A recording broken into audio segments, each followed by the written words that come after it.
Sejam bem-vindos a mais uma reunião de Apocalipse. Estamos começando hoje a mensagem de número 128, cujo título é Arrebatamento dos Crentes, da maioria dos crentes agora, né?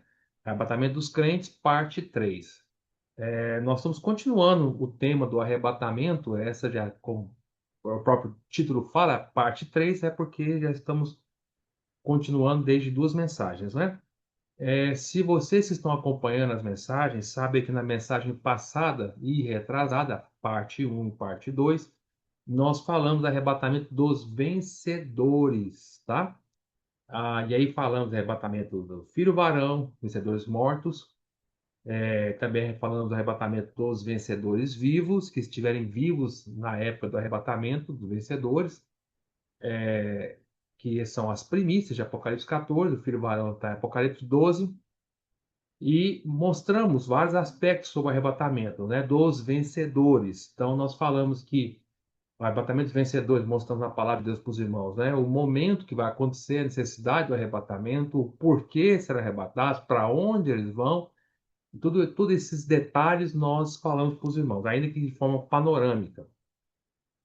E explicamos para os irmãos que, só recapitulando rápido aqui, que os vencedores serão arrebatados para o trono de Deus, tanto o filho varão, vencedores mortos, Apocalipse 12, quanto os vencedores vivos, as primícias de Apocalipse 14. Então, voltando, amados irmãos, o arrebatamento é a única chance que alguém vai ter do filho de Deus, de um crente, de conhecer o trono de Deus, o terceiro céu. A única chance que a Bíblia nos mostra é nesse momento desse arrebatamento dos vencedores. Pode ser dos mortos ou dos vivos, né? Depende se a pessoa vai estar já morta ou se vai estar viva quando houver esse arrebatamento dos crentes vencedores. Então, é o único momento que alguém vai ter a chance de conhecer o trono de Deus.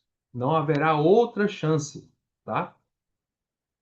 E hoje nós vamos falar do arrebatamento agora. Eu estou explicando isso para os irmãos não confundirem, para que não haja uma bagunça no entendimento na cabeça dos irmãos. Hoje nós vamos falar do arrebatamento do resto dos crentes, ou seja, da maioria dos crentes, que são os não vencedores, tá bom?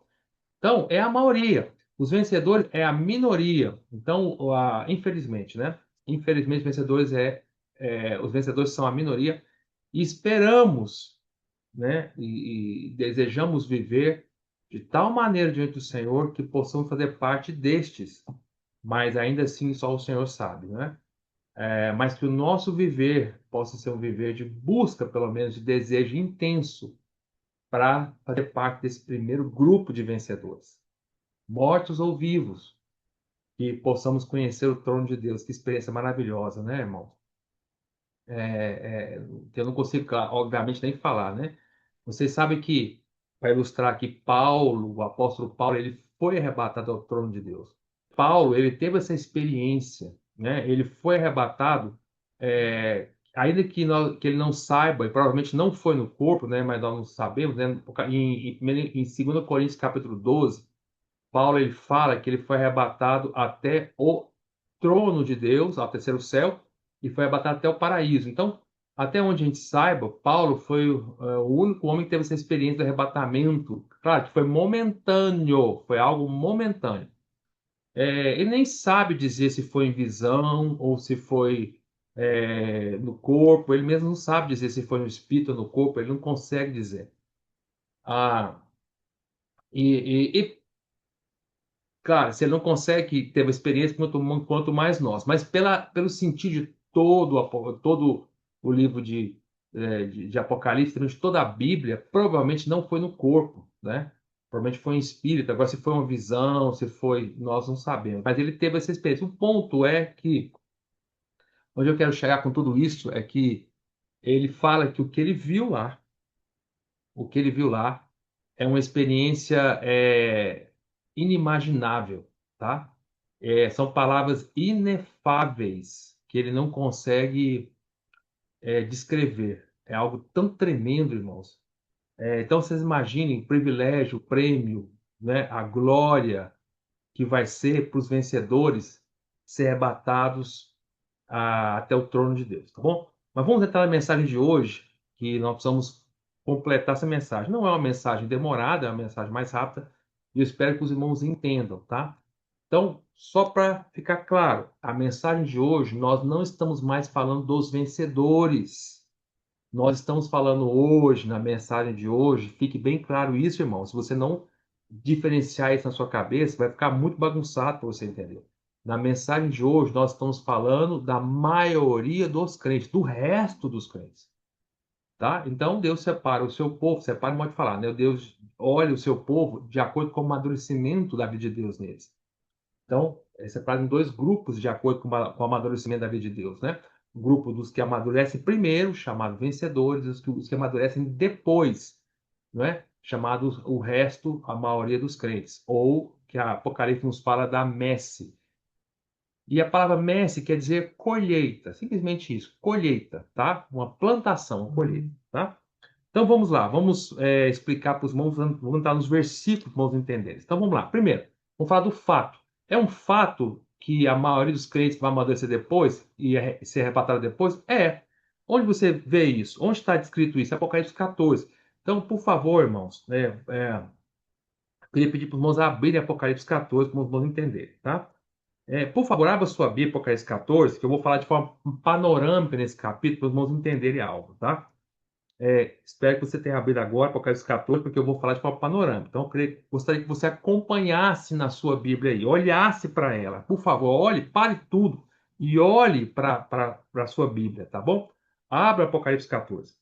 Quando nós chegarmos lá em Apocalipse 14, propriamente dito, porque nós ainda estamos ainda nos preparando para entrar no capítulo 12 de Apocalipse, nem entramos ainda, mas quando chegarmos no 14, aí nós vamos falar com detalhe esses versículos para os irmãos. Mas de antemão, a priori, a primeiro momento aqui, eu queria deixar claro para os irmãos que Apocalipse 14 ele é cronológico, ele tem, assim, ele tem uma ordem de tempo cronológica, tá? Então, Apocalipse 14 também é uma inserção, né? Vocês vão ver quando chegar lá, e ele vai citar tudo que vai acontecer de forma cronológica, tá?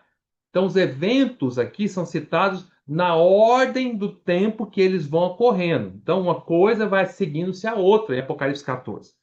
Então, vamos entender.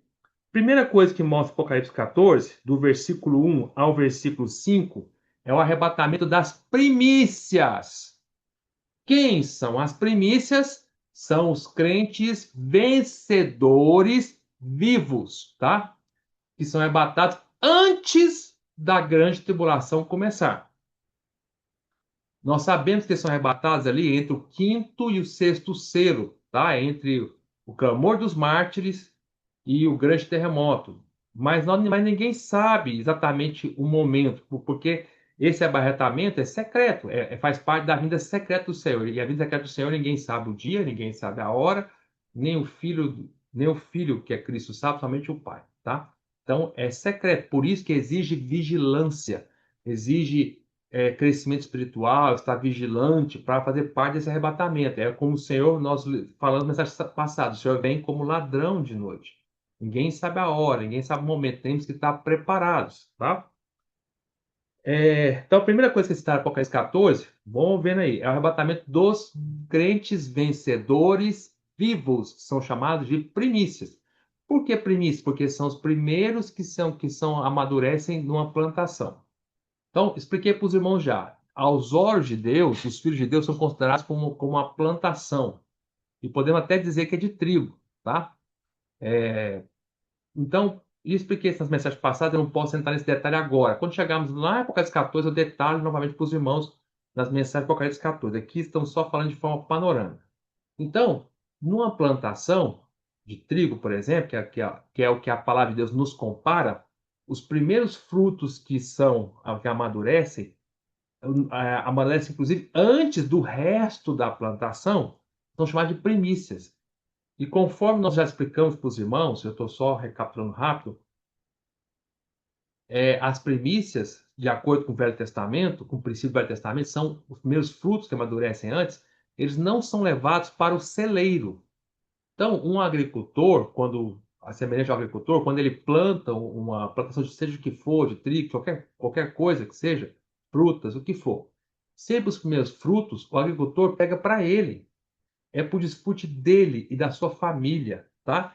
Então ele não quer vender esses frutos, ele não quer colocar no resto dos que vão amadurecer, não.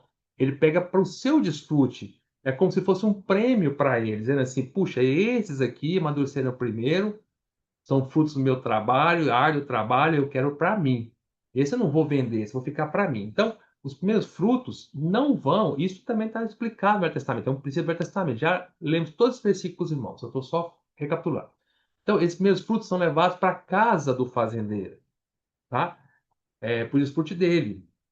E a mesma coisa aqui, é, é o que está acontecendo aqui em Apocalipse 14, do versículo 1 ao versículo 5, está falando das primícias, que são os crentes vencedores, que amadurecem primeiro, os vivos. E eles são levados para onde? Para a casa do fazendeiro, que é o trono de Deus, tá? Que é o terceiro céu, a habitação de Deus, onde, onde é o trono de Deus, onde Cristo está sentado à direita do Pai. Então são levados para lá, tá bom? Para quê? Para o desfrute de Deus. Vocês vão ver isso. Quando nós chegarmos na época dos 14, vocês vão ver que esses versículos mostram muito desfrute, muito louvor. Você não vê as premissas, por exemplo, aqui, elas lutando. Não, elas estão louvando, desfrutando, e o pai tá adorando. O pai, quer dizer, o pai está sendo adorado, quer dizer, o pai está sendo adorado por eles, né? O filho está sendo adorado, o cordeiro está sendo adorado por essas premissas, os anjos estão adorando Cristo, né, junto com as premissas. Então, é algo maravilhoso. É um cântico que só eles sabem. É um cântico tão espiritual, tão profundo. Então, vocês vejam que é algo só de desfrute, tá bom? Aí, acompanha a sequência. Agora, do versículo 6 ao versículo 7, 6 e 7, o que que nós temos aqui? Nós temos a pregação do evangelho eterno, tá? Pelo anjo. Essa pregação do evangelho eterno vai acontecer aonde? Quando? Vai acontecer durante a grande tribulação. Então, isso já nos mostra algo. Nos mostra que, se as primícias são citadas primeiro em Apocalipse 14, quer dizer que elas são arrebatadas antes de começar a grande tribulação. Uma vez que elas são arrebatadas antes de começar a grande tribulação para o trono de Deus, aí começa a grande tribulação e começa a pregação do evangelho eterno pelo anjo no céu, tá? Aí, vamos ver agora o versículo 8. O que que tem no versículo 8? O versículo 8 tem a queda da Babilônia religiosa. Lembre-se, Apocalipse nos mostra duas Babilônias e não deve ser confundido elas, tá? A primeira Babilônia é a de Apocalipse 17, que é a Babilônia religiosa.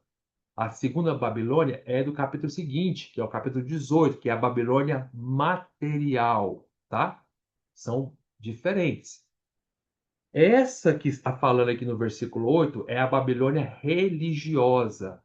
Por que que nós sabemos que é religiosa? Porque a Babilônia religiosa representa a Igreja Católica e ela vai cair no início da Grande Tribulação, tá? A Babilônia material, que é a cidade de Roma, quando nós chegarmos no Apocalipse 18, vocês vão ver que ela vai cair no final da Grande Tribulação ou até mesmo depois que terminou a Grande Tribulação, aí que ela cai, tá? Então, a queda das duas Babilônias acontece em momentos distintos. A Babilônia religiosa, ela cai no início da grande tribulação, a material no final. Por que que a Babilônia religiosa cai no início da grande tribulação? Porque quando o anticristo levantar, né, na grande tribulação, ele vai odiar tudo que fala de Deus. Tudo. E ele vai perseguir tudo que fala de Deus. Então ele vai destruir a Igreja Católica, porque ela também fala de Deus, tá? Não só a Igreja Católica, ele vai perseguir todas as religiões, ele vai perseguir os crentes que ficarem, vai perseguir os judeus que ficarem, vai perseguir tudo que se fala de Deus, tá? Por isso que a religiosa cai antes. É o que fala no versículo 8. Tá vendo a sequência certinha, Apocalipse 14? Aí quando chega no versículo 9 até o versículo 12, está falando de quê? Da perseguição imposta pelo anticristo. Quer ver? Durante a grande tribulação. Vamos ler rapidinho, ó. Versículo 9. Seguiu-se, olha, por isso que eu falo que é sequencial, Apocalipse 14. Olha essas palavras, seguiu-se, seguiu-se, seguiu-se, seguiu-se, seguiu-se, então, seguiu-se. Então, é uma sequência, tá? Por exemplo, Apocalipse 14 começa com João falando, olhei, eis o Cordeiro de Deus, no versículo 1, né? Aí no versículo 6, vi outro anjo voando pelo meio do céu. Tá vendo? Ele está descrevendo os eventos. Aí no versículo 8, depois que ele viu outro anjo, que é a pregação do Evangelho Eterno, ele fala: seguiu-se outro anjo. Aí ele viu a queda da Babilônia religiosa. Aí no versículo 9, seguiu-se a estes outro anjo, o terceiro. Tá vendo que tem uma sequência, é sequencial, Apocalipse 14?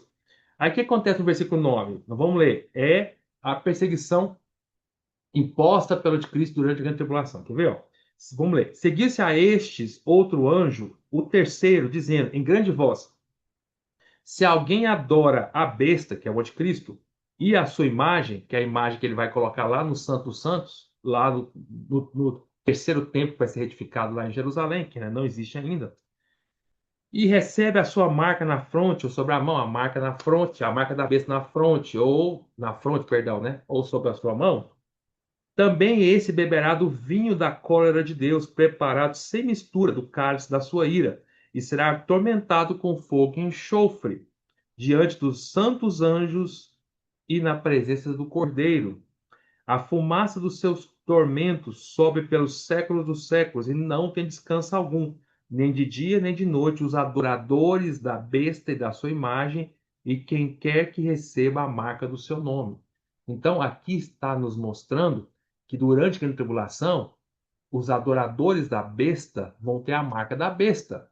E, e só e esses adoradores que vão ter a marca da besta não vão não e adoram a besta não vão reinar. Quer dizer, reinar não, perdão, não serão salvos, tá? Desculpa a palavra. Não serão salvos. Vão ser atormentados eternamente.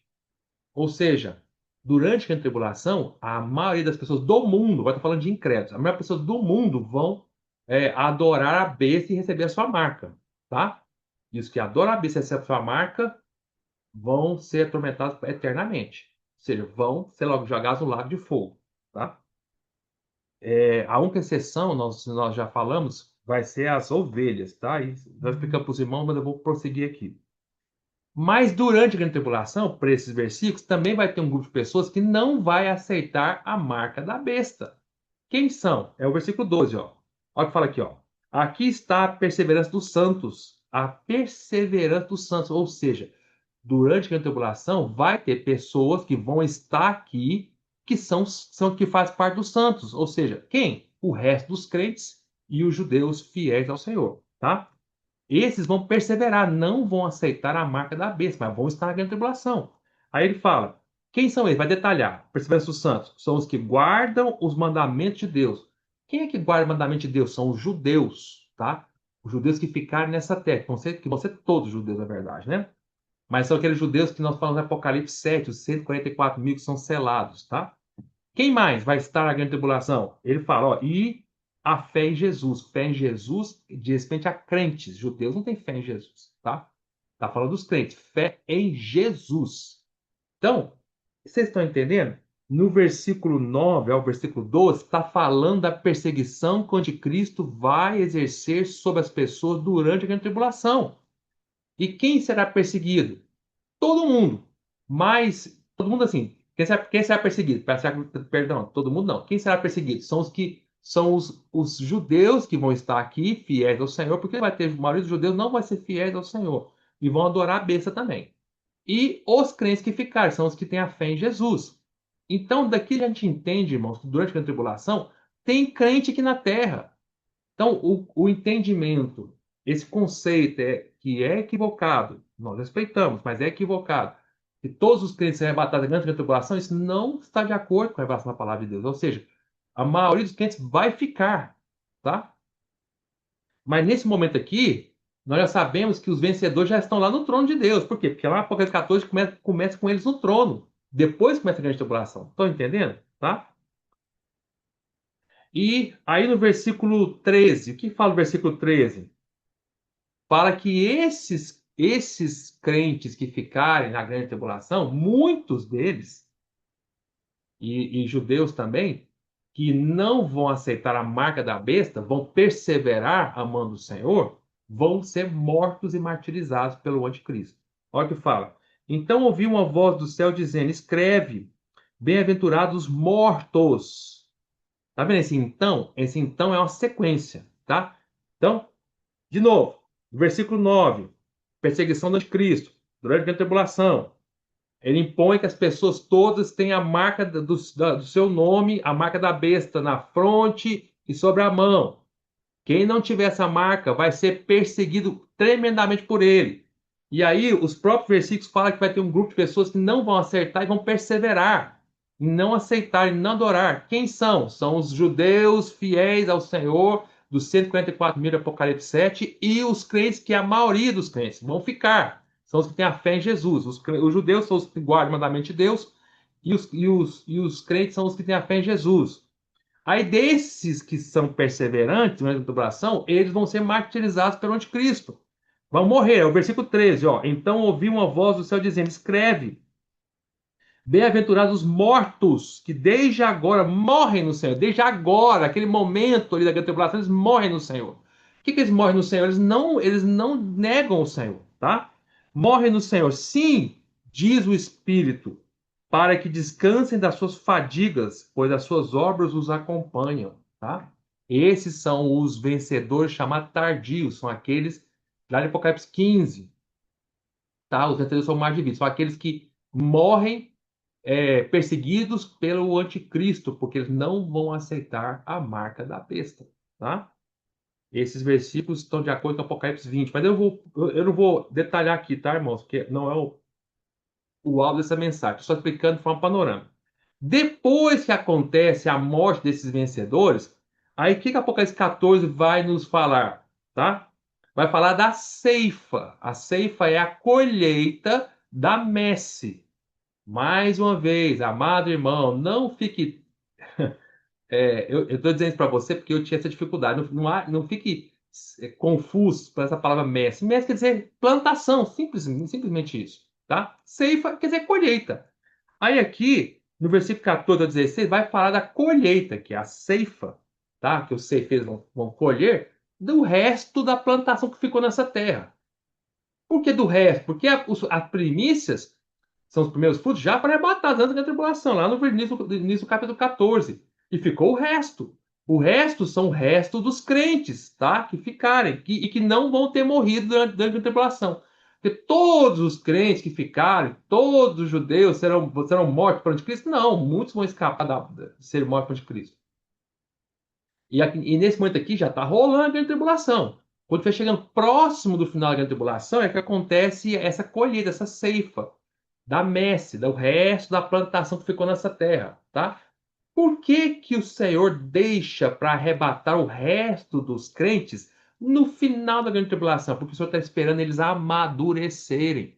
Porque não amadureceram antes da grande tribulação, então o Senhor vai usar a grande tribulação como uma maneira de fazê-los amadurecer mais rápido. A grande tribulação vai funcionar como se fosse um grande sol, tá? Que vai fazer a plantação amadurecer mais rápido, tá? Vai funcionar como se fosse um grande sol, né? Por isso que eles vão amadurecer no final da grande tribulação. Aqui vamos ler. Versículo 14. Olhei e eis uma nuvem branca e sentado sobre a nuvem um semelhante ao Filho do Homem. Quem é esse semelhante ao Filho do Homem? É Cristo, tá? Esse termo semelhante ao Filho do Homem diz respeito a Cristo. E veja que nesse momento o Senhor não está oculto na nuvem. Vários versículos vão mostrar para vocês que na vinda secreta do Senhor, que acontece antes da tribulação, o Senhor está oculto na nuvem, tá? Ou seja, ele está encoberto pela nuvem. Quando chega no final da grande tribulação, o Senhor já não está encoberto mais, ele está sobre a nuvem. Por que está sobre a nuvem? Porque está para começar a vinda pública do Senhor que acontece no final da grande tribulação. Essa vinda pública é o que o Senhor disse que no final da grande tribulação, quando ele voltar, todos os olhos o verão, todo mundo vai ver. Como o sol que nasce de um ponto a outro, como o relâmpago que vai de uma ponta a outra, todos os olhos o verão. Ou seja, nesse momento o Senhor já não está oculto pela nuvem, ele está em cima da nuvem, porque está chegando no final da temporada, vai começar a vida pública do Senhor, quando termina os últimos 3 anos e meio. Tá? Então, olha o que fala, vamos ler. Olhei e eis uma nuvem branca, e sentado sobre a nuvem, um semelhante a filho do homem, tendo na cabeça uma coroa de ouro, na mão uma foice afiada. Por que uma foice afiada? Ele está pronto para cegar, colher a plantação, os crentes que ficaram, tá? os crentes, tá? Serão crentes. Os judeus ainda vão ficar mais tempo ainda. Os judeus fiéis vão ficar mais tempo. Os crentes que estiverem nessa terra e que são o resto dos crentes, que não foram os vencedores. Aí vai continuar, ó. Outro anjo, versículo 15, saiu do santuário gritando em grande voz para aquele que se acha sentado sobre a nuvem, para o Senhor, Jesus, né? Toma tua foice e ceifa, pois chegou a hora, ou seja, tem uma hora, tem um momento de ceifar. Chegou a hora de ceifar, visto que a seara quer dizer a plantação, a messe, a seara da terra já amadureceu. Então, quando fala já amadureceu, é que no final da grande tribulação, o resto, que é a maioria dos crentes que passaram pela grande tribulação, já vão ter amadurecido. Por que amadureceu? Porque a grande tribulação provocou o amadurecimento deles. Pensa comigo, irmãos. Vamos analisar um pouquinho. Vamos parar um pouquinho, vamos pensar. Vamos supor que alguém que eu estou dizendo, um irmão, um de nós aqui, esperamos que nenhum de nós, mas nós não sabemos. Vamos supor que um de nós aqui não amadureceu antes da tribulação. Antes. Ou seja, um de nós aqui não foi arrebatado antes da grande tribulação. Ou seja, não foi um vencedor. Por quê? Porque não buscou o Senhor, não pagou o preço, não negou a si mesmo, não tomou a cruz e não viveu uma vida crucificada. Viveu uma vida de cultivar o ego, de proteger a vida da alma, de se justificar o tempo todo, de não buscar o Senhor, de não buscar ter uma vida de oração, na palavra, junto com os santos, não é? E etc. Não vigiou. Nós falamos todos esses pontos na mensagem passada, no final da mensagem passada. Ok. Então, um de nós ficamos pagando tribulação. Imagine se fosse você, se fosse eu. Você acha que agora que você percebeu, você percebe, aí você conhece a palavra. Aí você percebe que de repente muitos irmãos desapareceram. Mas você ficou. Aí você vê, puxa, fulano, cadê ele? Desapareceu. Ciclano, desapareceu. Fulano, também. Beltrano, também. E eu fiquei. Ó Senhor Jesus. Aí você começa a lembrar, puxa, eu não sou um vencedor. E aí de repente você vê que o anticristo se levanta. O templo é reconstruído. Ele coloca a sua imagem no santo lugar. Você vai lembrar de toda a palavra de Deus que você já conhece. Aí começa a perseguição terrível, começa os eventos, a grande tribulação que nós já falamos aqui. As trombetas todas. Aí começa o quinto selo. Lembra do quinto selo? O quinto selo qual é? O quinto selo é os gafanhotos demoniados. Aí começa, e eu aqui na grande tribulação.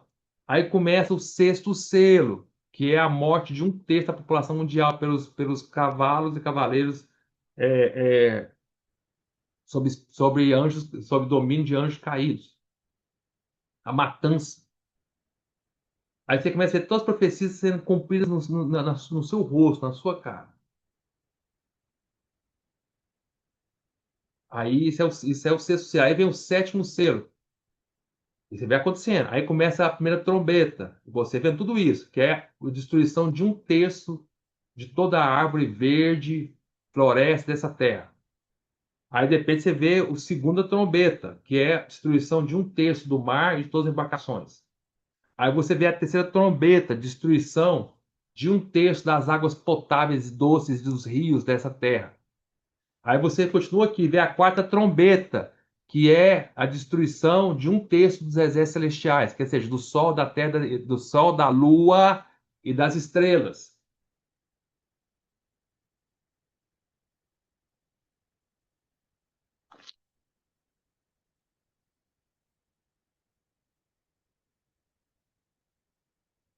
Então, só uma correção aqui. Deixa eu parar, porque eu falei uma coisa errada aqui, né? O sexto selo, desculpa, sexto selo, o quinto selo eu falei errado, desculpa. Só falei errado, troquei as palavras, né? Só corrigindo. O quinto selo é o clamor dos mártires. O sexto selo é o grande terremoto. Só corrigir isso aqui. Aí o sétimo selo é que começa as trombetas. Aí a primeira trombeta. Desculpa aí, tá? Só corrigir aqui. Primeira trombeta é um terço das árvores. Segunda trombeta, um terço da água do mar. terceira trombeta, um texto dos rios, quarta trombeta, um texto dos celestiais, né? Sol, lua, estrela. A quinta trombeta, que é o gafanhoto demoniado, para fazer a correção. Sexta trombeta, que é um texto um texto da população mundial morre. Estou corrigindo isso aí que eu confundi com C, tá? Desculpe aí, irmãos. Então, você ficando nessa terra e vendo tudo isso acontecer, aí a pergunta é: não vai amadurecer, não? É isso que eu queria chegar aqui. Diante de você vê todas essas coisas acontecendo, você ficou, você vê, começa a ver aí a quinta trombeta para frente acontecendo, né? Na verdade, a grande tribulação começa a quinta trombeta para frente. Então você vê a quinta trombeta acontecendo na sua frente, a sexta trombeta acontecendo na sua frente, e depois a sétima trombeta também que nós estamos vendo já aconteceu com a sétima trombeta, que ainda vamos detalhar elas, que são as sete taças, acontecendo na sua frente e não amadurece? É claro que vai amadurecer. Ou seja, onde eu quero chegar? Desculpa a volta aqui. Onde eu quero chegar? O ponto que eu quero chegar é que a maioria dos crentes que ficarem, eles vão, no final da tribulação, eles vão ter mudado a conduta. Vão ter mudado toda a conduta deles. Não é verdade? Vão ser 3 anos e meio de muita busca. Então vão estar amadurecidos. O que quer dizer amadurecidos no contexto de Apocalipse 14? É que vão deixar os seus vínculos com essa terra. Esse é o ponto, tá? Vão ter cortar todos os vínculos nessa terra. Pode ser que quando fala que amadurecer, não quer dizer que necessariamente não estão transformados a sua alma, não. Mas que cortar os vínculos, tá? Então, quando chega aqui no versículo 14, Apocalipse 14, está falando agora da maioria dos crentes, que esse é o fato que nós estamos falando aqui, tá? A maioria dos crentes. Então, aí fala, ó, versículo 15: outro anjo saiu do santuário, gritando em grande voz para aquele que se acha sentado sobre a nuvem: toma a tua foice e ceifa, pois chegou a hora de ceifar, visto que a seara da terra já amadureceu. E aquele que estava sentado sobre a nuvem, que é o Senhor, passou a sua foice sobre a terra e a terra foi ceifada, colhida. Esse termo ceifar, colher, quer dizer arrebatamento, tá? Então, primeiro ponto. Primeiro ponto é que aqui é um fato para nós que a maioria dos crentes, que essa colheita, essa messe, vai ser ceifada, colhida no final da grande tribulação.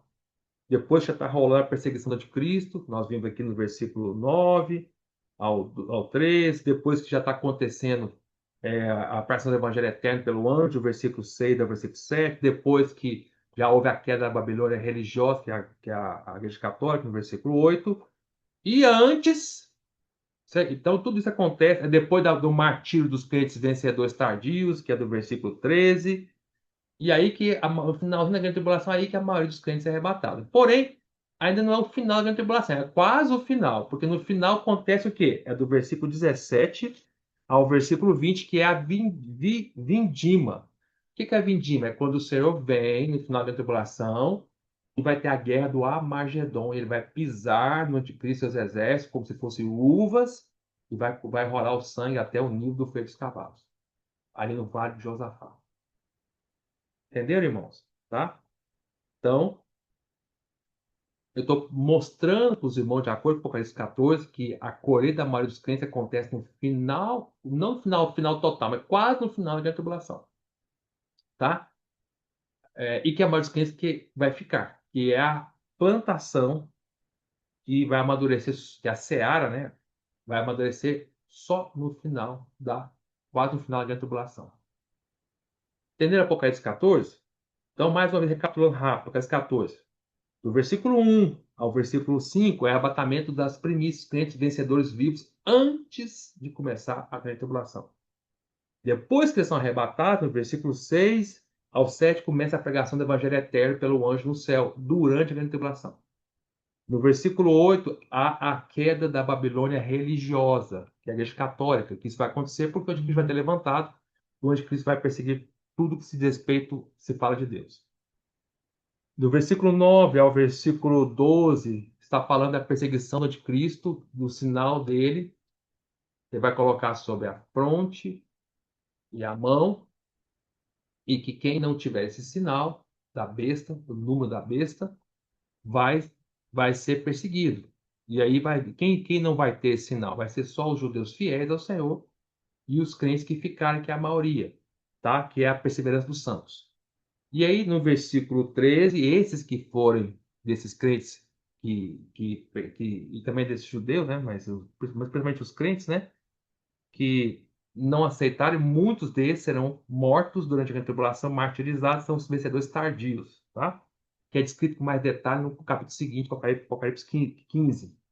Aí no final da grande tribulação, quase chegando no final, por assim dizer, começa então a colheita, a ceifa da seara, da messe que ficou, que é a maioria dos crentes.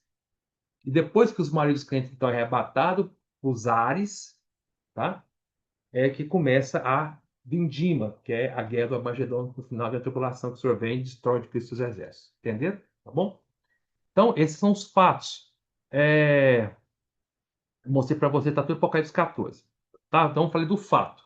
Vamos falar das pessoas, né? Quem são as pessoas que serão arrebatadas dessa maioria dos crentes? Quem são essas pessoas, né? A Bíblia chama que serão santos que vão ser ressuscitados. Serão só os crentes que estiverem vivos durante a tribulação? Durante a grande tribulação? Não. Os crentes mortos também, já morreram. São os crentes mortos não vencedores. Por exemplo, se hoje morre, hoje no começo da grande tribulação ainda, certo? Vamos supor que eu morra hoje e eu não sou um vencedor. Então eu serei arrebatado antes da tribulação? Não, tá? Quem é arrebatado antes da tribulação são os vencedores mortos e os vencedores vivos. Mas eu sou um crente fiel assim, fiel não, quer dizer, um crente legítimo, né? Realmente um crente, mas eu não fui um vencedor, eu morri hoje. E não começou a tribulação, o senhor não voltou ainda. Então, eu não sou arrebatado antes da tribulação, mas vou ser arrebatado no final da tribulação junto com esse aqui, com essa messe aqui. Mas eu estou morto. Então eu vou ser ressuscitado. Então, no final da tribulação, os crentes não vencedores mortos serão ressuscitados, e os crentes não vencedores vivos que estiverem lá, junto com esses mortos, são todos arrebatados para os ares. Então, quem são as pessoas que são arrebatadas? Vamos ver lá, os santos ressuscitados. Vamos ver lá, 1 Tessalonicenses 4,15. Estou falando das pessoas agora, que são a maioria dos crentes, tá? Quem serão esses? Serão a maioria dos crentes que vão ficar pagando a tribulação, né? Então, dentro desse grupo que será arrebatado lá no final da grande tribulação, tem os crentes não vencedores mortos e os crentes não vencedores vivos. Dos mortos, é o que fala aqui, ó. 1 Tessalonicenses capítulo 4, versículo 15. Vou ler para vocês. Olha o que Paulo fala. Ó. Ora, ainda vos declaramos, por palavra do Senhor, isto, dois pontos. Nós, os vivos. Deixa eu fazer um parênteses aqui. Por que Paulo cita nós? Quer dizer que ele está se incluindo? Sim, está. Por que ele está se incluindo? Porque nesse momento, quando Paulo escreveu o 1 Tessalonicenses, Paulo ainda não tinha certeza, irmão, se ele era um vencedor ou não. Porque ele estava ainda sendo amadurecido. Lembre-se que 1 Tessalonicenses foi uma das primeiras cartas que Paulo escreveu. Então, quando Paulo, e Coríntios também, nós vamos ler duas cartas aqui. Vamos ler 1 Tessalonicenses, daqui a pouco eu vou ler para vocês 1 Coríntios. Essas duas cartas foram as primeiras que Paulo escreveu. E nesse momento, quando ele escreve essas duas cartas, ele ainda não sabia se ele era vencedor ou não. Por isso que ele se incluiu na categoria de não vencedor, tá? Por isso que ele fala nós aqui, está incluindo ele. E se eu fosse Paulo, se eu estivesse no lugar de Paulo, eu faria a mesma coisa. Hoje, nesse exato momento, dia 25 de abril de 2026, Gustavo, posso dizer se eu sou um vencedor ou não? Claro que não, não tenho certeza. Eu espero ser. Mas ainda há uma grande chance de eu não ser. Então, eu espero ser. Mas, assim, por que eu digo grande chance? Porque a maioria fica. Então, é mais fácil estar na maioria do que na minoria. Então, eu espero estar na minoria, os vencedores. Mas, por enquanto, eu não posso dizer. Então, por isso que Paulo usou a palavra nós, incluindo ele. No entanto, quando chega na última carta que Paulo escreveu antes de morrer, quando ele estava próximo de ser martirizado, ele sabia que ele ia morrer pelo Senhor. Que foi segunda Timóteo, foi a última carta que ele escreveu, muitos e muitos anos depois, quando ele estava maduro, lutou, completou a carreira, lutou a vida inteira, pagou um preço, aí ele fala que ele é um vencedor, porque ele tinha certeza que ele era. Aí ele fala que nós vimos lá em 2 Timóteo, capítulo 4, se não me engano, versículo 8. Ele fala assim: completei a carreira, guardei a fé, já a coroa da justiça me está guardada, não somente para mim, mas todos, que o reto de juízo me guardou, não somente a mim, mas também é para todos quanto amam a sua vinda. Então, quando chega lá no final da vida dele, ele fala que ele já se coloca como um vencedor. Aí ele já sai dessa categoria da maioria dos crentes. Entenderam, irmãos? Eu estou explicando isso para vocês, é porque aqui em Tessalonicenses, ele estava ainda no início da vida cristã dele, da caminhada. Por isso que ele se incluiu com a maioria dos crentes. Tá bom? Então vamos ler aqui, ó. No versículo 15, ora, ainda vos declaramos, por palavra do Senhor, isto, 2 pontos. Nós, os vivos, os que ficarmos até a vinda do Senhor, de modo algum precederemos os que dormem os que morreram, tá? Porquanto o Senhor mesmo, dada a sua palavra de ordem, ouvida a voz do arcanjo, do anjo, né? E ressoada a trombeta, que trombeta é essa? É a última trombeta, a sétima trombeta, que acontece quase no final da grande tribulação, tá? Descerá dos céus e os mortos em Cristo, os mortos não vencedores, ressuscitarão primeiro. Depois nós, os vivos não vencedores, que é a messe, que é aquela que nós lemos de Apocalipse 14, os que ficarmos, seremos arrebatados juntamente com eles, os mortos não vencedores, entre nuvens para o encontro do Senhor nos ares. Também ninguém vai para o trono aqui mais, não. O trono só acontece para vencedor antes da tribulação. Aqui, no final da grande tribulação, vai para os ares, tá? E assim estaremos para sempre com o Senhor. Consoláveis, pois, alguns aos outros com essas palavras. Então, vamos entender esse versículo com mais calma. Vamos lá. Versículo 15 novamente. Ora, ainda vos declaramos por palavra do Senhor isso. 2 pontos. Nós, os vivos, os que ficarmos até a vinda do Senhor. Opa, vamos entender isso aqui.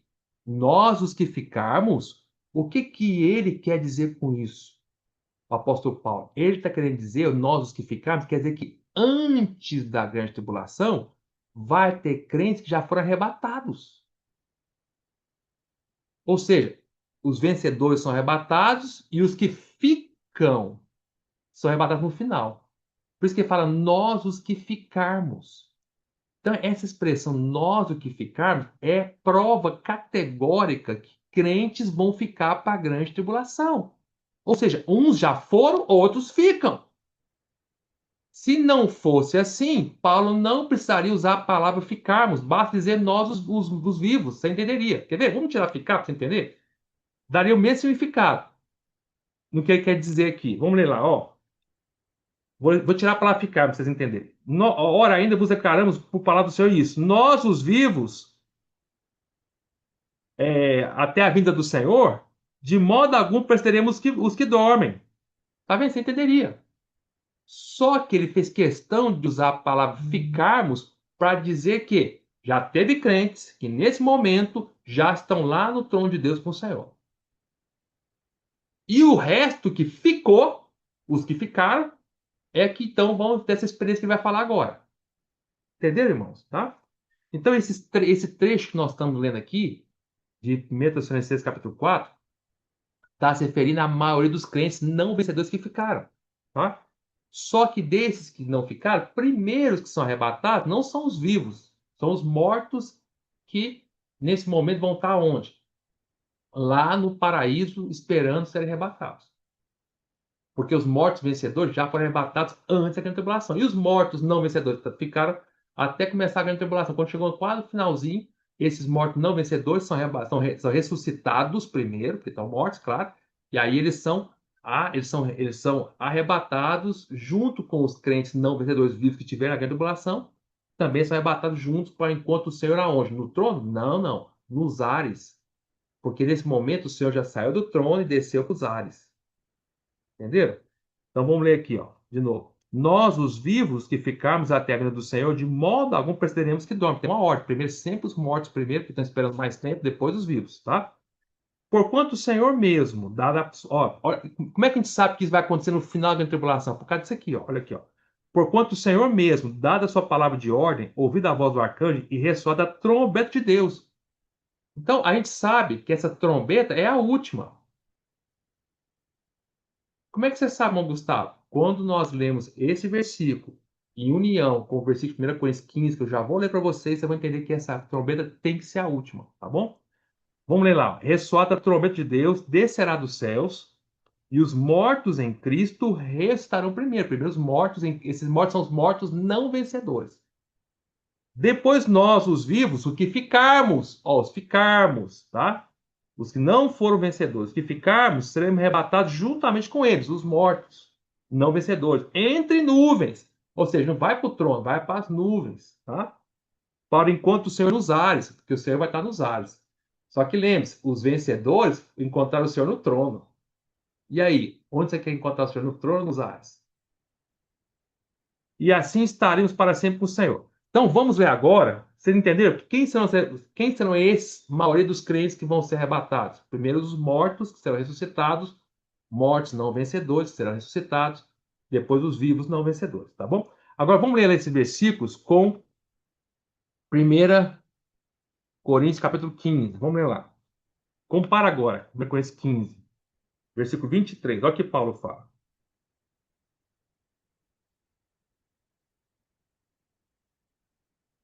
Olha só. Cada um, estou lendo 1 Coríntios 15, versículo 23. Cada um, porém, na sua própria ordem. Então tem uma ordem aqui. Essa ordem que Paulo está falando é a ordem da ressurreição. Tá? Como é que a gente sabe? Lê o versículo 20. Vamos ler o versículo 20. Ó, versículo 20. Mas, de fato, Cristo ressuscitou dentre os mortos. Quem foi o primeiro que ressuscitou dentre os mortos? Cristo. Não foi? Depois de Cristo, alguém mais ressuscitou? Não. Dentre os mortos, não. Tá? Da maneira como Cristo ressuscitou? Não. Então, o Cristo foi o primeiro que ressuscitou dentre os mortos. Por isso ele é chamado de primícias. Não confundam as primícias de, 1 Coríntios, de Apocalipse 14, que são os crentes vivos vencedores, com as primícias que está falando aqui em 1 Coríntios 15. Essas primícias aqui em 1 Coríntios 15 é o próprio Senhor Jesus. Está bem claro aqui. Vamos ler, ó. Mas de fato, é porque é a mesma palavra e as pessoas confundem, mas tem que ler o contexto. Vamos ler o contexto, ó, 1 Coríntios 15 e 20. Mas de fato, Cristo ressuscitou dentre os mortos, sendo ele, está falando dele, ele, Cristo, ele, as primícias dos que dormem, tá vendo? Então aqui, 1 Coríntios 15, Paulo chama Cristo de as primícias dos que dormem, porque ele é o primeiro que foi ressuscitado. Dorme dos mortos, tá? Não confundam essa palavra as primícias, 1 Coríntios 15, com as primícias de Apocalipse 14. Aqui está bem claro, está falando de Cristo, é uma pessoa única, tá bom? E lá em Apocalipse 14 está falando de um grupo de pessoas, são seguidores do Cordeiro, tá? Então não confunda, tá bom? Aqui é porque a mesma palavra gera confusão. Vamos continuar. Versículo 21. Visto que a morte veio por um homem, também por um homem veio a ressurreição dos mortos. Por meio de quem? Cristo. A morte vem que por qual homem? Adão. Adão introduziu a morte na humanidade. E a ressurreição? Quem introduziu a ressurreição na humanidade? Foi o segundo Adão, que é Cristo. Tá bom? Porque assim como em Adão todos morrem, assim também todos serão vivificados em Cristo. Sim, Cristo vai ressuscitar todos os crentes, tá? Vivificados quer dizer ressuscitados. Vamos continuar. Aí ele fala, cada um, porém, na sua própria ordem. Vai ter uma ordem. Então, tem uma sequência de ressurreição. Aí vai falar, primeiro, Cristo as primícias. Então, quem é citado primeiro? Cristo, que é as primícias. Não confunda com primícia de Apocalipse 14, já falei várias vezes, tá? Aqui nesse capítulo, as primícias estão falando de Cristo. Então, o primeiro que é citado é Cristo, que é chamado de as primícias aqui, tá? Depois, aí vai falar, depois, quem vem depois? Vai falar, depois, os que são de Cristo na sua vinda. Então, quando o Senhor voltar, ele vai ressuscitar os que são de Cristo, os crentes, tá? Por isso que arrebatamento é de crente, não de judeu. O de Cristo, o judeu não é de Cristo, tá bom? Então, virá o fim. Então, quando ele citar todos os restos dos crentes, aqui vem o fim. Então, virá o fim, quando ele entregar o reino de Deus e Pai, quando houver destruído todo o principado, bem como toda potestade e poder. Entenderam os versículos, irmão? Desse versículo, tá? Essa sequência aí. Agora vamos ver Então você veja que tem os mortos. Qual é a maioria dos crentes que você arrebata na final da tribulação? Primeiro os mortos, tá? Aqui está falando de morte, ressuscitar, tá? Depois os vivos que tiverem. Os vivos nós já lemos, né? Agora o momento. Quando vai ser esse momento? Já falamos, no final, quase no final da grande tribulação. Perdão. Quando tocar a sétima trombeta. Vamos ler onde está isso. Olha aqui, 1 Coríntios 15, versículo 52. Olha lá. Lembra que nós lemos lá de 1 Tessalonicenses capítulo 4?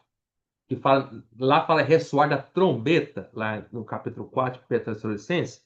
Mas quando você vai para 1 Coríntios capítulo 15, versículo 52, e junta os dois versículos, você vê que aquela trombeta, lá não fala que é a última trombeta, fala ressoar da trombeta. Mas aqui, deixa bem claro que essa trombeta que vai ressoar lá é a última. E a última trombeta acontece aonde? No final da grande tribulação. É a última, é a sétima. Quer ver? Vamos ler. Olha o que Paulo fala. 1 Coríntios 15, 52. No momento, num piscar e abrir de olhos, ao ressoar da última trombeta. Última. Qual é a última, irmão? Sétima. E a sétima acontece aonde? No final da grande tribulação. Tá? Então, qual é o momento que vai ser arrebatada a maioria dos crentes? No ressoar da última, que é a sétima trombeta que acontece no final da grande tribulação. Tá? Então, a trombeta soará, estou lendo os versículos, o versículo. Os mortos ressuscitarão incorruptíveis. Mortos quem? Os mortos não vencedores. São crentes mortos não vencedores. Vão ser ressuscitados lá da parte boa do Hades, do lugar do paraíso. E nós seremos transformados. Quem são transformados? Quando ele fala nós, está falando de quem? Os vivos. Ah, por que Paulo está se incluindo? Expliquei para você. Por que ele fala nós, inclui ele? Nós é ele também. Por que está se incluindo? Porque ele não tinha certeza ainda que ele era um vencedor. 1 Coríntios, assim como 1 Tessalonicenses, foram escritos quando Paulo estava no início da sua vida cristã. Tá bom? Aí acrescenta, nós seremos transformados. Tá? Entenderam, irmãos? Entenderam o momento? Qual é o momento, então, que vai acontecer o arrebatamento da maioria dos crentes que são os não vencedores? No final da grande tribulação, no ressoar da última trombeta, que é a sétima. Entenderam aí? Tá? Agora, eu queria fazer um parênteses aqui para explicar para os irmãos. Há muitos estudiosos aí da palavra de Deus, né? Que são estudiosos, de fato. Eles. Eu expliquei para os irmãos já, quando eu comecei a falar de arrebatamento lá na primeira mensagem, essa que é a terceira, né? Lembre-se que eu falei para os irmãos que há um grupo de crentes que acredita que todos os crentes serão arrebatados antes da grande tribulação. Esses são os pré-tribulacionistas. E aí, dentre esse grupo, como aqui está muito claro nesse versículo que fala que a maioria será arrebatada no ressoar da última trombeta, e a última trombeta eles sabem que é na grande tribulação, só que eles ensinam que todos os crentes sempre são todo mundo 100% arrebatado antes da grande tribulação. Esse versículo acaba com eles, com o entendimento deles, destrói o entendimento deles. Entenderam? Porque eles ensinam assim, não, todos os crentes são arrebatados antes da grande tribulação. Ora, se isso é verdade, por que Paulo fala então que a maioria aqui vai ser ressuscitada e arrebatada depois da sétima trombeta, a última? Ora, eles sabem que a última trombeta acontece lá no final da grande tribulação. Mas eles ensinam que são arrebatados até antes, mas Paulo fala que os nossos que ficaram serão arrebatados no final da grande tribulação, no resto da última trombeta. Então isso anula o que eles ensinaram. Aí o que eles fazem para tentar, então, com todo respeito, o que eles fazem para distorcer a palavra aqui, para provar o ponto de vista deles que todos os crentes são ressuscitados antes da tribulação? Eles ensinam que essa trombeta aqui não é a sétima trombeta, não. Que Paulo falou, não. O que João falou, não. Eles falam que isso aqui é a trombeta lá do Velho Testamento, quando Deus soava a trombeta para fazer o povo de Deus movimentar. Então eles usam isso aqui para movimentar os judeus. Então eles usam isso aqui para tentar distorcer, para provar o conceito deles. Mas tá vendo, irmãos? Não faz sentido. Aí eles até ensinam. Esses dias, ano passado, eu fui num congresso dos pré-tribulacionistas. Eu fui para ouvir o que eles tinham para dizer. E eles falaram desse versículo aqui. E eles usaram, dizendo aqui, olha o argumento dele. Não, mas Paulo não tinha como saber que essa trombeta era a última, porque, olha, parece até bom o argumento deles, mas não é, olha o que eles falam. Ó. Porque Paulo escreveu 1 Coríntios muito anos antes de João escrever Apocalipse. Não é que Paulo não tinha nunca como saber que existiam 7 trombetas. Parece muito claro esse argumento, né? Parece lógico, né? Ó, Paulo não tinha como saber realmente, né? João escreveu, depois que João escreveu Apocalipse, Paulo tinha morrido há muito tempo. Como é que Paulo ia saber da 7 trombeta? Então não pode estar falando da 7 trombeta. Parece lógico, mas assim, não é. Porque lembre-se, irmãos, o Espírito é um. E não é porque João que escreveu sobre a 7 trombeta que necessariamente os outros apóstolos não sabiam disso. Sabiam. Paulo falou do arrebatamento da vinda do Senhor muito antes do Apocalipse ser escrito realmente. Quem escreveu tudo foi João, mas Paulo já sabia tudo isso antes. Olha, ele está escrevendo sobre tudo isso. Segundo, de argumento, tá? Para ver que não bate o argumento deles. Por esse argumento deles, que não faz sentido nenhum, tá? É ilógico, distorce o que a palavra está nos dizendo aqui. Por esse argumento deles, por exemplo, então também Paulo podia falar sobre a Nova Jerusalém, porque quem falou sobre a Nova Jerusalém foi João, e João escreveu lá em Apocalipse. Ué, peraí, irmão Gustavo, mas Paulo falou sobre a Nova Jerusalém? Falou. Vai lá em Gálatas capítulo 4 para você ver. Gálatas capítulo 4, Paulo fala da Jerusalém lá do céu, do qual nós fazemos parte dela. E ele escreveu isso em Gálatas. Gálatas foi um dos primeiros livros que ele escreveu também, na vida espiritual dele. Ora, como é que Paulo podia falar da Nova Jerusalém lá do céu, sendo que a Nova Jerusalém foi escrita por João muitos anos depois que Paulo tinha morrido, em Apocalipse? É o mesmo argumento, mas ele já sabia. Por quê? Porque o Espírito é um. O mesmo Deus é que escreveu Apocalipse, que escreveu Gálatas, que escreveu 1 Coríntios, escreveu tudo. É o mesmo Deus, através dos seus idiomas diferentes. Então, isso não quer dizer que os apóstolos já não sabiam dessas revelações, provavelmente já sabiam. Talvez não com tantos detalhes precisos assim como foi escrito para João, mas isso já era entendimento de alguns deles. Por isso que Paulo, em Gálatas, escreveu a Nova Jerusalém muito antes de João falar. Por isso que Paulo, em 1 Coríntios, em Tessalonicenses, fala da última trombeta muito antes de João falar em Apocalipse. Entenderam, irmãos? Tá? Então, como é que você pode imaginar que aqui Paulo está falando de movimentação do povo de Israel? O povo de Israel? Velho Testamento? Não, Paulo está falando de Novo Testamento, não faz nem lógica isso. Entenderam, irmãos? Tá? Então é muito claro aqui que o restante da última trombeta. Lembrando também o argumento que eu acabei de falar para vocês, tá? De Tessalonicenses, que Paulo fala, nós os que ficarmos. Então, só Paulo fala nós que ficarmos, quer dizer que um grupo já foi arrebatado antes. Isso é sinal que nem todos os crentes são arrebatados ao mesmo momento. Mas os pré-tribulacionistas, eles ensinam que todo mundo é arrebatado antes da grande tribulação, todo mundo junto. Ué, então por que Paulo fala nós que ficarmos? Veja como não bate isso, tá bom, irmãos? E não é só sobre as revelações de Apocalipse, 1 Coríntios, de Tessalonicenses, não. De toda a palavra de Deus, irmão. Porque a Bíblia sempre ensina que tem o galardão dos vencedores, tá bom? Mas vamos continuar. Então, vocês entenderam o momento? Qual é o momento? O momento da maioria dos crentes serem arrebatados será quando? No ressoar da última trombeta. A última trombeta qual é? É a sétima. E acontece quando? No final da grande tribulação, tá? Espero ter ficado claro para os irmãos isso aí. Vamos continuar. Quando vai acontecer também? Qual é o outro momento, tá? Não só na última trombeta, mas tem outros pontos aqui. Também vai ser depois que é manifestado o homem da iniquidade, que é o anticristo. Quer ver? Olha que interessante. Mais uma vez, um argumento que fere tudo que os tribulacionistas ensinam, tá? Vamos ver lá. 2 Tessalonicenses, capítulo 2. E aqui, irmãos, nós não estamos defendendo pré, pós, nada disso não. Nós estamos mostrando para os irmãos a pura palavra de Deus, tá bom? Então vamos lá, 2 Tessalonicenses, capítulo 2, versículo de 1 a 4. Olha esses versículos, olha o que Paulo fala. Vamos ler? Presta atenção quando que vai acontecer o arrebatamento da maioria dos crentes. Olha só, vamos ler. Estou lendo segunda Tessalonicenses, não mais primeira, agora segunda carta aos Tessalonicenses, capítulo 2, versículo de 1 em diante. Acompanhe comigo, ó. Porque vós, irmãos, sabeis pessoalmente que a nossa estada entre vós não se tornou infrutífera. Mas apesar de maltratados, não, desculpa, eu estava lendo errado, perdão. Eu estava lendo 1 Tessalonicenses, 2 Tessalonicenses, desculpa. Hoje, 2 Tessalonicenses, capítulo 2, versículo 1. Vou ler para os irmãos. Irmãos, No que diz respeito à vinda de nosso Senhor Jesus Cristo, ó, presta atenção. No que diz respeito à vinda do Senhor e à nossa reunião com Ele. Nós nos exortamos, e nossa reunião com Ele é arrebatamento, tá? Vamos continuar.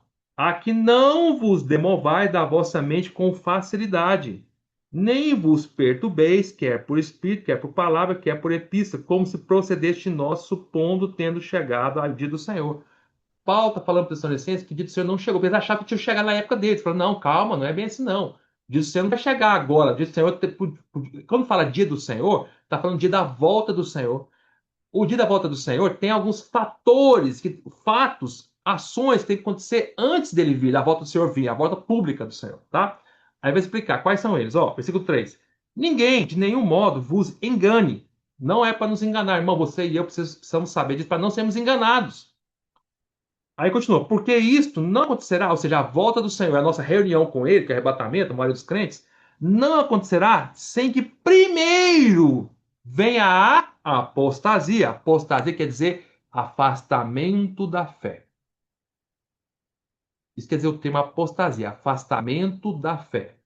Ora, se esse termo apostasia quer dizer afastamento da fé, é um termo que diz respeito a crentes. Incrédulo não se apóstata. Tá? Incrédulo nunca teve fé. Como é que ele pode se afastar da fé se ele nunca teve fé? A apostasia é um termo que diz respeito a muitos crentes, tá? Então, duas coisas têm que acontecer antes de acontecer a volta pública do Senhor: o afastamento de muitos crentes. E o segundo ponto, a revelação do homem da iniquidade, que é o anticristo. Ó, ele vai falar: e seja revelado o homem da iniquidade, o filho da perdição, que é o anticristo.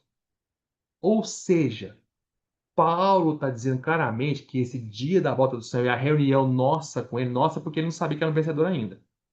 Nossa reunião com ele, que está falando do arrebatamento da maioria dos crentes. Essa ação, a volta do Senhor no final da grande tribulação, o arrebatamento da maioria dos crentes juntando com o Senhor nos ares, para isso acontecer, tem que primeiro acontecer duas coisas: a apostasia e a revelação do filho da iniquidade, que é o anticristo. Ora, o anticristo vai revelar quando? Durante a grande tribulação. Ora, isso quer dizer então que essa vinda, esse arrebatamento da maioria dos crentes vai acontecer depois que já aconteceu a grande tribulação. Entenderam, irmãos? Se já revelou o homem da iniquidade, quer dizer que a grande tribulação já aconteceu. Então, esse argumento de todos os crentes são arrebatados antes da tribulação não é verdadeiro, porque o filho da iniquidade ele é revelado antes da durante a grande tribulação, tá? Então, revela o filho da iniquidade, que é o anticristo, ele aparece, começa a grande tribulação, e aí, depois que ele aparece, é que no final o Senhor tem o Senhor tem o arrebatamento da maioria dos crentes e a volta pública do Senhor. Entenderam, irmãos, esse ponto, tá? Então, esses versículos são muito claros para nos mostrar que esse argumento que a maioria dos crentes são arrebatados antes da tribulação não se faz, tá bom? Não se mantém. Então, vamos continuar. Versículo 4. O qual se opõe, que é o anticristo, e se levanta contra tudo que se chama Deus ou é objeto de culto. Por isso que vai destruir a grande Babilônia religiosa, que é a Igreja Católica. A ponto de assentar-se no santuário de Deus. Aonde? Lá no templo. Lembra que vai botar a imagem dele lá no santo lugar? Ostentando como se fosse o próprio Deus. Ora, o próprio Senhor Jesus, em Mateus 24, diz que quando o anticristo fizer isso, quando ele botar a imagem dele lá no santuário de Deus, aí é o início da grande tribulação. Puf, estoura a grande tribulação. Então, o anticristo se revela, coloca a imagem dele, estoura a grande tribulação. Depois acontece isso, lá no finalzinho é que o Senhor vem e arrebata a maioria dos crentes. Tá vendo, irmãos? Tá? Então, esse é outro ponto. Então, quando é que vai ser arrebatado a maioria dos crentes? Depois que o anticristo for revelado. Tá? E isso acontece na grande tribulação. Terceiro ponto. Quando é que o arrebatamento da maioria dos crentes acontece também? Depois que o anticristo, que é a besta, ele começar a forçar o povo, né, a adorar a si mesmo e a sua imagem. Nós já lemos isso. Lá é Apocalipse 14, lembra? Volta lá para vocês verem. De novo. Apocalipse 14. Olha, lembra que eu falei para você, Apocalipse 14 tem uma sequência de tempo cronológica. Apocalipse 14, no versículo 9 ao versículo 12, mostra que o anticristo vai forçar, quando começar a grande tribulação, todas as pessoas do mundo, sem exceção, crente, incrédulo, todo mundo, a adorar a ele e a imagem dele e ter a marca da besta na fronte e na mão. Depois que ele fizer isso, aí acontece o martírio dos crentes que não vão aceitar, no versículo 13. E depois disso é que vai ter então a colheita da maioria dos crentes, que é do versículo 14 ao 16. É uma sequência. E depois da colheita da maioria dos crentes, que é o arrebatamento da maioria dos crentes, aí que vem a guerra do Armagedon, que é o versículo 17 em diante, até o versículo 20. Então, mais outra prova, a sequência cronológica do Apocalipse 14 mostra que o arrebatamento da maioria dos crentes tem que acontecer depois que já apareceu o anticristo, já forçou as pessoas a adorarem ele com a marca da besta. E até alguns crentes já foram martirizados por ele. No versículo 13. Aí depois que vem a colheita. Entenderam, irmãos? Tá? Quarto ponto. Quando acontece o arrebatamento da maioria dos crentes? Depois da guerra de Satanás com o restante do povo de Deus. Isso acontece aonde? Vamos ler Apocalipse 12. Vamos ler lá. Apocalipse 12. No versículo 17. Tá? Olha o que fala lá. Irou-se o dragão contra a mulher e foi pelejar. Pelejar é guerrear. E foi guerrear, pelejar com os restantes da sua descendência. Quem são os restantes da descendência da mulher? Aí vai explicar quem são. São os que guardam o mandamento de Deus. Quem são esses? Judeus. E tem o testemunho de Jesus. Crentes. O testemunho de Jesus não é de judeu, é de crente. Quem dá o testemunho de Jesus é crente, tá? E se pôs em pé sobre a areia do mar. Então, o anticristo, o dragão, uma coisa é o dragão, o dragão é Satanás, né? O versículo anterior só falando foi do anticristo, agora aqui já é o dragão, ou seja, a obra da dos crentes vai acontecer depois que Satanás começa a perseguir o povo de Deus, tá? Se você comparar esse versículo 17 com o versículo 12, de Apocalipse 14, Apocalipse 14 e 12, é que é muito parecido os termos, ó. Olha o Apocalipse 12, 17. Vamos ler com calma. 12, capítulo 12, 17. Irou-se o dragão, Satanás, contra a mulher. A mulher é o restante do povo de Deus que ficou nessa terra. E foi pelejar, foi guerrear. Contra quem? Contra os restantes da sua descendência. Quem são os restantes? Porque a mulher ela é protegida, ela foge para o deserto. E os restantes da descendência da mulher, quem são esses restantes? São os que guardam os mandamentos de Deus, judeus, e tem o testemunho de Jesus, crentes. Então, Satanás vai pelejar contra essas duas características, duas pessoas que vão ficar na grande tribulação, judeus e crentes. Compara agora Apocalipse 12, 17 com Apocalipse 14, versículo 12, que fala da grande tribulação. Aí fala assim: aqui está a perseverança dos santos. Quem são esses santos? Os que guardam o mandamento de Deus, a mesma coisa que fala lá no versículo 17, Apocalipse 12, são judeus. E os que têm a fé em Jesus. Quem tem a fé em Jesus? São os que têm o testemunho de Jesus, são os crentes. Entenderam, irmãos? Tá? Então, Satanás vai guerrear contra o restante da mulher. Olha Apocalipse 12, versículo 14. Ó, olha o versículo 13. Então, o que acontece em Apocalipse 12? A mulher está grávida. Essa mulher se representa todo o povo de Deus, de todas as eras, tá? Especialmente os que votarem na época da tribulação começar, antes dela começar. Aí essa mulher está grávida e dá um filho varão. O filho varão é os vencedores mortos. Aí ela nasce o filho varão. Nascer, já expliquei para vocês, em Apocalipse 12, é ressuscitar, tá? Quando chegar em Apocalipse 12, eu explico de novo.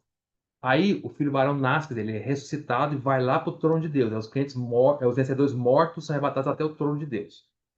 Aí o que o dragão faz? Ele vê que quando os vencedores mortos são arrebatados até o trono de Deus, vencedores ao trono de Deus, Satanás, então, ele sai do ar, ele perde lugar no céu e cai para a terra. Aí, quando ele cai para a terra, ele é expulso para a terra, ele vai atrás da mulher.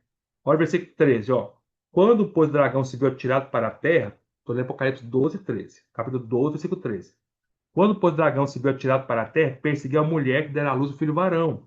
E foram dadas à mulher as duas asas da grande águia para que voasse até o deserto, ao seu lugar. Aí é onde sustentar durante um tempo, metade de um tempo, ou seja, 3 anos e meio, fora da vista da serpente. Então, a restante da mulher foge, mas alguns Satanás consegue perseguir, guerrear. Quem são alguns? São os judeus, que guardam o mandamento de Deus, e os crentes que têm o testemunho de Jesus. Tá? Entenderam, irmãos? Olha o versículo 5, Apocalipse 12, 5. Nasceu, pois, um filho varão que há de reger todas as nações com sete fé, e o seu filho foi arrebatado para o trono, para Deus até seu trono. Então, o filho varão, vencedores mortos, são arrebatados até o trono, antes da tribulação. Quando ele chega no trono, estoura a guerra no céu. Miguel e seus anjos lutam contra Satanás e seus anjos. Satanás e seus anjos perdem, são expulsos para a terra. Quando ele cai na terra, começa a grande tribulação. Aí, quando começa a grande tribulação, ele tenta perseguir a mulher, que é o restante do povo de Deus. Mas a mulher forte do deserto é protegida lá. Mas ainda fica um resto da descendência da mulher que fica na grande tribulação ali, às vistas da serpente. Quem são? Os judeus e os crentes. A este ele começa a guerrear. Tá entendendo, irmãos? Tá? É, e quando mais outro argumento, quinto, quando vai ser o arrebatamento da maioria dos crentes? Eu estou aqui explicando 5 argumentos para os irmãos quando que é o arrebatamento da maioria dos crentes não vencedores. Então, já expliquei. Vamos lá, recapitulando rapidinho para terminar. Qual é o momento que a maioria dos crentes é arrebatada? Essa maioria é na última trombeta, que é a sétima. Segundo nos fala Paulo em 1 Coríntios capítulo 15 e 1 Tessalonicenses capítulo 4. Tá? E quando vai acontecer a última trombeta, que é a sétima, no final da grande tribulação? Primeiro argumento, tá? Segundo argumento, quando vai acontecer o arrebatamento da maioria dos crentes? Depois da revelação do homem da iniquidade, que é o anticristo. Isso acontece durante a grande tribulação. Terceiro argumento, quando vai ser arrebatada a maioria dos crentes? Quando Satanás começar a guerrear contra o restante da mulher, tá? Porque quando ele começa a guerrear contra o restante da mulher, aqui é Apocalipse 12, já começou a grande tribulação, tá? Já começou. Quarto argumento, é, quando que vai ser o arrebatamento da maioria dos crentes? Segundo Apocalipse capítulo 14, depois que hoje que já fazer as pessoas adorarem ele com a marca da besta, tá? Porque lá em Apocalipse 14 fala que a colheita só acontece depois que Satanás já está obrigando as pessoas a adorarem ele, o anticristo, adorarem a ele durante a grande tribulação, tá? E o último argumento, quando vai acontecer a arrebatamento da maioria dos crentes? Na consumação do século. A consumação do século é o final da grande tribulação. Onde está isso? Mateus 13. Vamos ler lá. Mateus 13.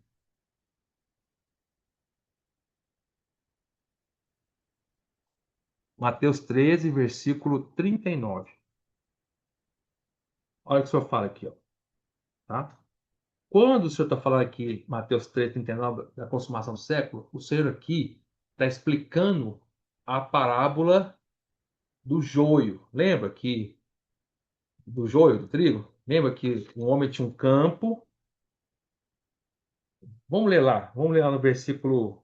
Vamos ler a parábola do joio do trigo rapidamente. Vamos ler lá. Isso aqui eu já falei para os irmãos lá na época da igreja em Esmirna, tá? Mas vamos ler lá para os irmãos de novo. Ó. Apocalipse capítulo 13, versículo 24. Ó. Outra parábola lhe propôs, dizendo: O reino dos céus é semelhante a um homem que semeou boa semente no seu campo. Quem é esse homem? Cristo. Quem é a boa semente? É a palavra do reino, a palavra de Deus. E quem é o campo? O campo são os crentes.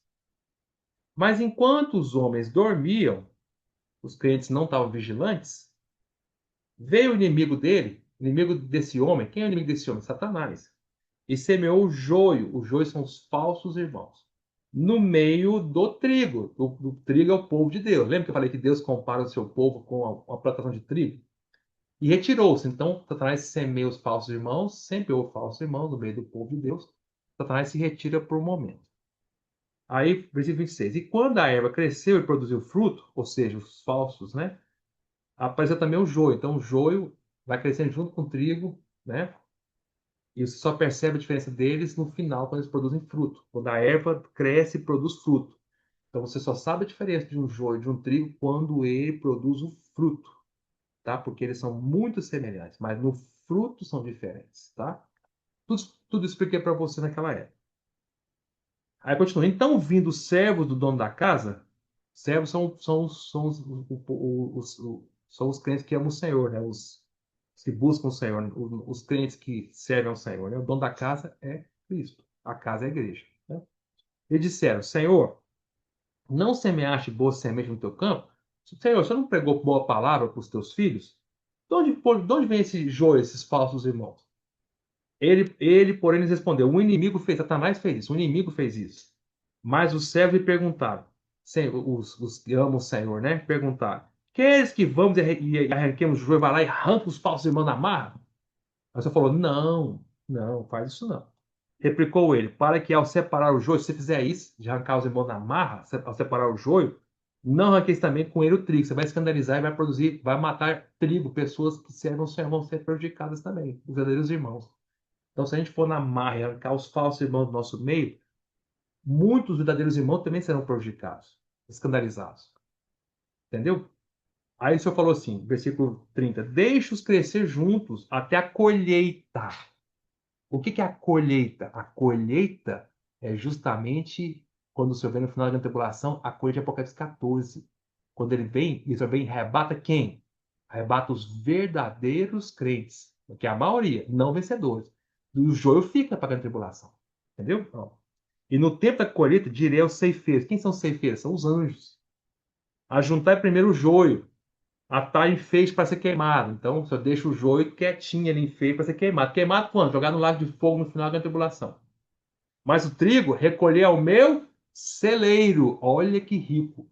O trigo não vai para a casa do fazendeiro, para o desfruto do fazendeiro. O trigo vai para o celeiro. Entendeu a diferença? O que é celeiro? É os ares. A casa do fazendeiro é o terceiro céu, onde o Senhor habita. É a casa dele. Quem já está lá por desfrute é os vencedores que amadureceram antes, as primícias. Mas o restante vai para o celeiro, vai para os ares, não vai encontrar o Senhor no trono mais, vai encontrar o Senhor nos ares. Aí o Senhor falou aqui, tudo bem, foi eu que interpretei para vocês, né? Mas o Senhor mesmo interpreta no versículo 36, olha lá. Então, despedindo as multidões, foi Jesus para casa. E chegando-se a ele, os seus discípulos disseram: explica-nos a parábola do joio do campo. Ele respondeu: o que semeia a boa semente é o Filho do Homem, Cristo. O campo é o mundo, tá? É o mundo, mas nesse mundo todo, mas querendo obter a igreja, né? A boa semente são os filhos do reino, ou seja, os crentes verdadeiros. O joio são os filhos do maligno, crentes falsos. O inimigo que semeou é o diabo, tá bem claro, né? A ceifa, que é a colheita, é quando? É a consumação do século. O que é a consumação do século? É o final da grande tribulação, tá? Quando vai terminar essa era do Novo Testamento. Esse século quer dizer aqui a era do Novo Testamento. E quem são os ceifeiros que vão ceifar? São os anjos. Pois assim como o joio é colhido e lançado ao fogo, fogo o que que é? É o lago de fogo. Assim será a consumação do século. Você vai pegar esses falsos irmãos e lançar para o lago de fogo. Os falsos irmãos vivos, né? Tá? Mandará o Filho do Homem os seus anjos, que ajuntarão do seu reino todos os escândalos que praticam iniquidade. E os lançarão na fornalha acesa. Ali haverá choro e ranger de dentes. Tá? Esse choro e ranger de dentes aqui não é as trevas exteriores, tá? É a fornalha. Fornalha é o lago de fogo, tá? Então, os justos resplandecerão como o sol no reino do seu Pai. Quem tem ouvidos para ouvir, ouça, tá? Então, isso aqui nós vamos explicar, eu expliquei para vocês um pouquinho. Entenderam, irmão? Então, quando vai acontecer a colheita, a ceifa da maioria dos crentes lá de Apocalipse 14, no final da grande tribulação, da consumação do século, tá bom? E para onde essa maioria dos crentes vai? Vai para o celeiro. Qual é o celeiro? É os ares. Como é que você sabe que é os Ares, irmão Gustavo? Já expliquei para você, mas vamos ler rapidinho, para terminar. 1 Coríntios, capítulo 4, versículo 17. Então, as primícias, os que amadurece primeiro, vão para a casa do Pai, a casa do fazendeiro, que é o trono de Deus, o desfrute de Deus. Esses são os vencedores, que amadureceram primeiro, as primícias. E o restante da seara, da plantação, vai para o celeiro. O que é o celeiro? É o ar. São os ares, não é o trono de Deus, é os ares. 1 Tessalonicenses, capítulo 4, versículo 17. Olha o que Paulo fala, ó. Depois nós, os vivos, os que os que ficarmos, seremos arrebatados juntamente com eles, os mortos, entre nuvens, para o encontro do Senhor nos ares. Não é no trono, é nos ares. Tá bom? É o celeiro, ar. Para que o ar? Porque ali, no ar, o Senhor vai estabelecer o tribunal de Cristo para julgar todos os crentes. No ar, tá bom? Olha Apocalipse 14, versículo 14. Apocalipse 14, versículo 14. Olhei, e eis uma nuvem branca, e sentado sobre a nuvem, um semelhante a filho do homem. Então o Senhor, nesse momento, ele está sobre a nuvem, ele não está no trono mais, ele está sobre as nuvens. No início do capítulo 14, o Senhor não estava sobre as nuvens. No início de Apocalipse 14, o Senhor estava no trono. As primícias arrebatadas até o trono. Olha o versículo 1. Capítulo 14, versículo 1. Olhei e eis o cordeiro em pé sobre o monte Sião. Esse monte Sião é o monte Sião, é o monte Sião celestial, que é a casa do Senhor, que é o terceiro céu, onde está o trono. Como é que você sabe? Vamos continuar. E com ele, com o Senhor está lá. Onde é que o cordeiro está? Está falando, eu olhei e eis o cordeiro em pé sobre o monte Sião. Então o cordeiro não está nos ares aqui, o cordeiro está no monte Sião, no início do capítulo, tá? E com ele está os 144 mil, tendo na fronte escrito o seu nome e o nome do seu pai. Aí você fala, mas Monte Sião, como é que você sabe que esse Monte Sião é o trono de Deus? Vamos continuar lendo. E ouvi uma voz do céu como voz de muitas águas, como voz de grande trovão. Também a voz que ouvi era como de harpistas quando tange a sua harpa. E entoava o novo cântico diante do trono. Então, o Monte Sião é o trono, tá? Diante do trono, diante dos quatro seres viventes e dos anciões. E ninguém pôde aprender o cântico, senão os 144 mil que foram comprados da terra, arrebatados, tá? Então, onde é o Monte Sião? O trono. Onde está o cordeiro com os vencedores vivos, que são as premissas, nesse momento, no início do capítulo 14? No trono. Porém, quando chega lá no versículo 14, já aconteceu muita coisa. Já aconteceu, a grande tribulação iniciou, a pregação do evangelho eterno no versículo 6, a queda da Babilônia religiosa no versículo 8, a grande tribulação quando Cristo obrigando as pessoas a adorarem a ele, tendo a marca da besta na fronte, na mão, do versículo 9, o anticristo matando muitos crentes no versículo 13.